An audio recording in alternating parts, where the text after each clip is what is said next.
হাবিবি welcome to তুর্কি Istanbul city. Istanbul city অনেক সুন্দর, যে একবার না আসবেন কখনো বুঝতে পারবেন না এত সুন্দর শহর ইস্তাম্বুল। Istanbul very beautiful. হাবিবি ওয়েলকাম টু তুর্কি।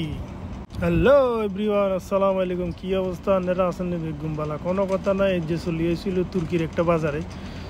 বাজারটা কিন্তু বহুত সুন্দর লাগে। আমি ঘুরতে আছি, আমার লগে আমার এক বড় ভাই দুটাই আছে, তারা আসলে ক্যামেরার সামনে আইতেছে না। আচ্ছা যাই হোক, কথা না বাড়াই, আপনার করে বাজারটা দেয়। এটা হলো তুর্কির বিখ্যাত আইসক্রিম বিক্রেতার দোকান। এই অবস্থা আর কি, মনে করেন না জায়গাটা কিন্তু বহুত সুন্দর। এতে আইসক্রিম বেশ কত রকমের সংবং দেয়াইবো, এতে আইসক্রিমের ঘুরাই গাড়াই লাই সাই কত ভাবলিগের এতে বোকা বানায়। তবে বাজারটা বহুত একটা সুন্দর একটা জায়গা। মনে করেন না যাতে একবার আইসে এতে মনে করেন না দ্বিতীয়বার আবার আইতে মন চাইব। মানে তুর্কির যত কিসিমের মানে ওই দেশের যত পণ্য আছে, মানে এদেরকে পুরানা প্রাচীন ঐতিহ্য যা আছে সব কিছুই বাজারের মধ্যে আইবেন, কোনো কথা নেই। আইলে এই বাজারটা অন্তত পক্ষে ঘুরে যাবেন। বহুত সুন্দর একটা জায়গা। আমার কাছে মোটামুটি ভালো লাগতে আছে। আমি ঘুরিয়ে রান লাগে, আমার দুটো বড় ভাই আছে। এই অবস্থা আর কি, বুঝছেন। বর্তমানে এখানে বেশিরভাগ লোক আছে হলো যে মানে দুবাইয়ের লোক, মানে আরবি লোক বেশি আছে এই বাজারের মধ্যে। বর্তমানে ঘুরার জন্য এসছে। বহুত সুন্দর একটা জায়গা। এক আছে সাথে তুর্কি মানে ইমিটেশনের মেয়েদের কি গয়নাগাটির দোকান আর কি। বহুত সুন্দর, মানে বহুত সুন্দর সুন্দর জিনিস আছে।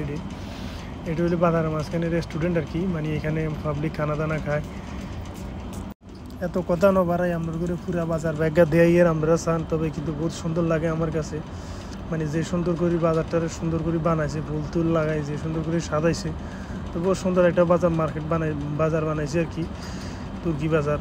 তো এখানে হলো ছোটো বাচ্চা বাচ্চার কাপড় চোপড় আর কি, ছোটোদের জন্য মানে কাপড় চোপড় 50 দেড়ামে কিনে যায়। এই অবস্থা আর কি। বালা এলাকার মোটামুটি ঘুরতে বহুত সুন্দর একটা জায়গা বানাইছে এখানে।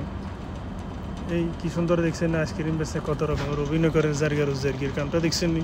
হ্যাঁ, দূরে তো নেতারে করলেন না, ঠিক আছে চালাই যা, সমস্যা নেই। দূরে ঘাড়া দেখা মানছের একের ম্যাজিক দিয়া। এই অবস্থা। আর এটা হলে সেই বিখ্যাত ফিটা মিঠা কত রকমের জিনিস আছে তুর্কি এলাকার। যেটাই করবেন করেন, এগুলো দোকানের ভিতরে কত রকমের জিনিস আছে, বহুত দামি দামি জিনিস সকল আছে। এখানে দেখতেও ভালো লাগে। খাওয়ার জিনিস তো মানে আনকমন জিনিস সকল বেশি, তারপর দাম বেশি, প্রচুর পরিমাণে দাম বেশি। যদি বাংলাটে হিসাব করে বহুত দাম বেশি। একটা কফি নর্মালি হিসাব করতে গেলে এখানকার বাংলাটে হিসাব করতে গেলে প্রায় 700-800 টাকার উপরে হয়ে যাবে। এই অবস্থা আর কি, বুঝছেন নি? তো বহুত সুন্দর, মানে নানা রকমের জামা কাপড় আছে এনে, মনে করেন না, বুঝছেন নি? তবে বেশি সুন্দর লাগে যে তুর্কির যে ফাতরের গয়না সেটগুলো ডাইরেক্ট তুর্কি ফাতর দিবা নাইয়া, এত সুন্দর লাগে। মানে ক্যামেরার ভিতরে সুন্দর হয় না, মানে সরাসরি দেখলে মন সাইকেলে কিনতাম। শালার গার্লফ্রেন্ডও নাই, বউ নাই, আর কিনবো কাল্লাই। এই অবস্থা আর বুঝুন। এই সব মাইয়ার জিনিস হল বহুত সুন্দর সুন্দর। এমন এক হওয়া লেছি না আছে বউ না আছে গার্লফ্রেন্ড। তো অনেক নাচা যাই হোক, কোনো একদিন আল্লাহ যদি তৌফিক দিয়ে বিয়ে শাদি করে ফেললাই, এই সময় বললাই কিনে নিলে যাম। এই অবস্থা আর কি, বুঝছেন নি? বহুত তো আর কি কথা না ভাই, মনে করেন না বাজারের পুরো দৃশ্যটা আপনার করে দিয়ে ঘুরে ঘাড়ে দেখছেন কত রকমের মধু, সব অরিজিনাল তুর্কি মধু। তো বাজারের সামনে আমি আইটি আছি, আটি দিয়ে নাই। তা মনে করেন না মানুষের তো কোনো অভাব নেই। এখানকার পরিবেশ দিয়ে মনে করেন না এত সুন্দর লাগে, বুঝছেন নি? আর মজা এটা ধাই যাই।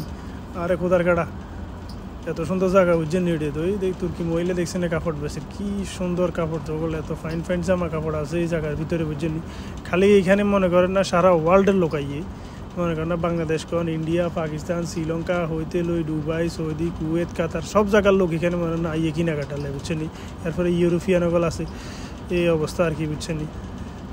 এই বহুত সুন্দর একটা জায়গা। মানে বাজার তো এত সুন্দর করে বানায়, আসলে কল্পনাবিহীন কথা। মানে এখানে যত রকমের প্রোডাক্ট আছে, বুঝছেন নি? কাপড় হইতে লই, খানা হইতে লই, সব তুর্কি ব্র্যান্ডের মাল, কোনো কথা নেই, সব তুর্কি। মনে করেন না এই বাজারে আপনি একটা ছোটো একটা পাতলা একটা গেঞ্জি কিনবেন না, ইও মেড ইন তুর্কি। তুর্কি ছাড়া এখানে কোনো ব্র্যান্ডে পাইতেন না আমরা, সব তুর্কি। মানে A to Z যত বেচার জিনিস আছে, খাওয়া জিনিস, সব তুর্কি জিনিস, কোনো কথা নেই। এই অবস্থা আর কি। তো যাই হোক, আমি হাঁটিয়ে আস্তে আস্তে আমরা করে দেয় এর কিচ্ছু হয়েছে জানি না। আর আসলে আর মনে করেন না ক্যামেরার সামনে আই এত স্মার্টলি কথাবার্তা কবির মতো অভ্যাসটা আমার নাই। আসলে আমি নতুন নতুন ভিডিও বানাইতে আসি, বুঝছেন নি? ঘটনা জিললেই এতটা মানে এক্সপার্ট না আমি। তারপরেও কইয়ের যদি ভুল তুলে মনে করেন না, আমরা ক্ষমা দৃষ্টি দেই। এটা হইলো ফলের দোকান, বুঝছেন? এগুলো সবগুলো তুর্কির ফল। এখানে দেখছেন না, হাতে তো এতার বাসায় ঘর ফাঁসরি বাসা, হয়তো ফাঁসরি বাসা ন বুঝি। এই অবস্থা আর কি, বুঝছেন নি? অবশ্যই এটা ফলের রসটা বেশি আর কি এগুলো। আচ্ছা যাই হোক, কোনো কথা নেই ভাই। ভিডিওটা কেমন হয়েছে কমেন্ট করে সবাই জানাবেন প্লিজ। সবাই ইউটিউব চ্যানেলটাকে সাবস্ক্রাইব করে দেন, আর আমার ফেসটাকে সবাই ফলো করে দেবেন। এটাই হলো রিকোয়েস্ট আপনাদের কাছে।